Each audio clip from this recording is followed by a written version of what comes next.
विदेशों की यात्रा, America, France, London, Switzerland, Australia, Malaysia, भगवान जाने कहां कहां घूमते थे। अब यह अलग बात है कि उस समय आप कहते थे कि मैं बड़ा गरीब था। आप कितने पिछड़ी महिलाओं के विरोधी हैं, इस बार यह देश ने वो भी देख लिया, क्योंकि आपकी मंशा ही नहीं थी कभी महिला आरक्षण देने की। 30 महीने तक आपने महिला आरक्षण को नोटिफाई तक नहीं किया। यह है कि महिला आरक्षण मुद्दा नहीं था, और क्योंकि आप महिला आरक्षण पर सच सुनना ही चाहते हैं तो आपकी कलई थोड़ी और खोलते हैं। आपने यकाएक 3 बिल लिंक करके प्रस्तुत किए।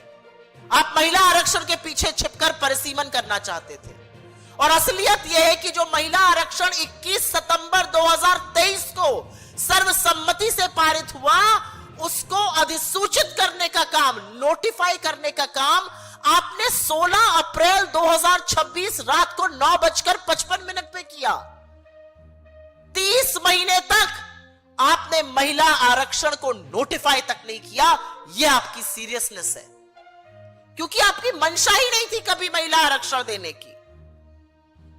यह असलियत है। अगर आपकी मंशा होती तो आप महिलाओं को आरक्षण कब का दे चुके होते, और पूरा विपक्ष आपके साथ होता। मैं तो कह रही हूं अभी भी मौका नहीं चूका है। 543 की वो आम की टोकरी लाइए, 181 आम महिलाओं को दीजिए। ये उनका हक है, ये किसी पुरुष का हक वो मार नहीं रही है। इससे पहले कि मैं परिसीमन पर बात करूं, आपकी कलई और खुली, और इसलिए और खुली क्योंकि आपने कोई आम राय नहीं बनाई। 3-3 चिट्ठियां आपको लिखी गई, 29 अप्रैल के बाद मीटिंग कर लो। लेकिन माय वे और द हाईवे, तुगलकी फरमान आपका, नहीं जी हम तो अभी करेंगे। मुखी खाई आपने, और महिला आरक्षण नहीं हारा है। मैं फिर कहूंगी, आपका परिसीमन जो आप थोपना चाहते थे इस देश पर, वो हारा है। आप कितने पिछड़ी महिलाओं के विरोधी हैं, इस बार यह देश ने वो भी देख लिया। आप अपने आप को किसी भी जाति का कहते रहिए। अरे आप 12 साल से प्रधानमंत्री हैं, उसके पहले 12 साल मुख्यमंत्री थे, उसके पहले विदेशों की यात्रा, America, France, London, Switzerland, Australia, Malaysia, भगवान जाने कहां कहां घूमते थे। अब यह अलग बात है कि उस समय आप कहते थे कि मैं बड़ा गरीब था। ईश्वर देश में सबको ऐसी गुर्बत दे कि अमेरिका में बैठकर मैं अपनी कहानी सुनाऊं कि मैं कितना गरीब था। तो आपने तो सत्ता का खूब सुख भोगा है, खूब सुख भोगा है। चकाचक 15 लाख का सूट पहना है, अपना नाम का कड़ा हुआ, मोबला का पेन, प्राडा के चश्मे। अरे आपने क्या सुख नहीं भोगा। पिछड़ी जाति की महिलाओं से आपको क्या बैर है।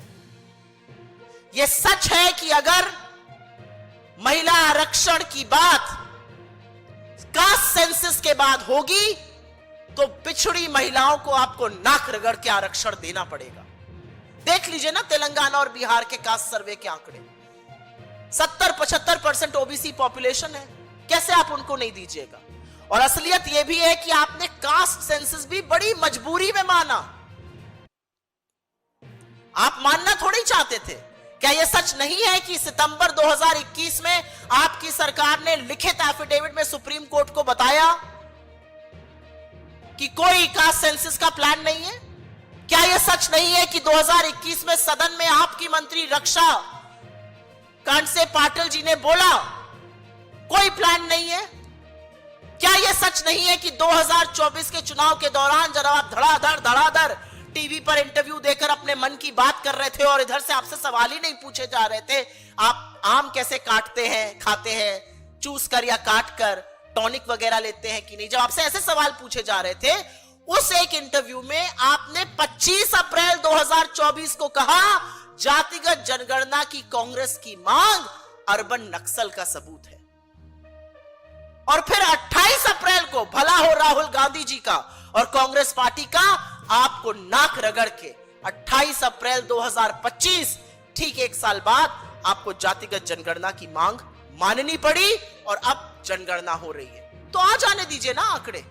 आप ही के मंत्री कह रहे हैं ये सब डिजिटल है, जल्दी जल्दी आएगा, तो आने दीजिए ना। मार्च 2027 में आंकड़े आ जाएंगे, तब करिए, दीजिए महिलाओं को आरक्षण, पिछड़े वर्ग की महिलाओं को भी आरक्षण दीजिए। उनको आप आरक्षण नहीं देंगे क्योंकि आपको किसी भी महिला को आरक्षण देने की मंशा नहीं है।